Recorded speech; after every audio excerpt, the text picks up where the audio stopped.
સાબર આવાસ ન્યૂઝમાં આપનું સ્વાગત છે। નિવૃત્ત પોલીસ સિવિલિયન સ્ટાફ એસોસિએશનની 5મી વાર્ષિક સાધારણ સભા 30/4/2026ના રોજ અમદાવાદના નારણપુરા ખાતે યોજાઈ।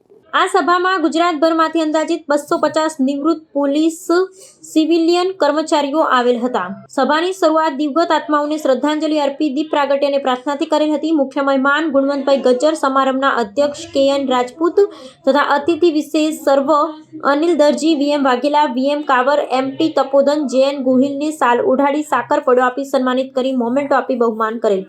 આ આદરણીય સભ્યોએ આજના સમારંભને સ્પોન્સર કરી સમારંભને સફળ બનાવવામાં સહભાગી થયેલ। 60 થી 63 વર્ષ પૂર્ણ કરેલ સન્માનીય નિવૃત્ત કર્મચારીનું સાલ ઓઢાડી સન્માન કરવામાં આવેલ। ગત સ્નેહ મિલન સમારોહની કાર્યવાહી નોંધ અને ગત વર્ષના હિસાબોને બહાલી આપેલ। નિવૃત્ત કર્મચારીઓના પેન્શનના પ્રશ્નો જેવા કે 10, 20, 30 ઉચ્ચતર પગાર ધોરણ, G કાર્ડ વગેરે બાબતે ચર્ચા કરવામાં આવેલ।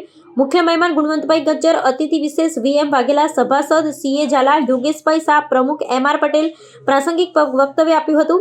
એસોસિએશને 5 વર્ષ સફળ પૂર્ણ કરેલ હોવાથી સરપ્રાઇઝ ગિફ્ટ આપવામાં આવેલ। સમારંભના અંતે તમામ નિવૃત્ત કર્મચારીઓને મળકાભેર મળેલ અને જૂની યાદો તાજા કરેલી। આ સમારંભનું સંચાલન સભાસદ હસમુખ સુથાર અને કારોબારી સભ્ય આરતી કડુસ્કરે કરેલ હતું। Reporter MD Parmar.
આવા ન્યૂઝ જોવા માટે સાબર આવાઝ YouTube ચેનલને સબસ્ક્રાઇબ કરો અને લાઇક કરો, જેથી હવે પછીના દરેક સમાચાર સબસ્ક્રાઇબ કરેલા હશે તેઓને નવા સમાચારની માહિતી મળી જશે।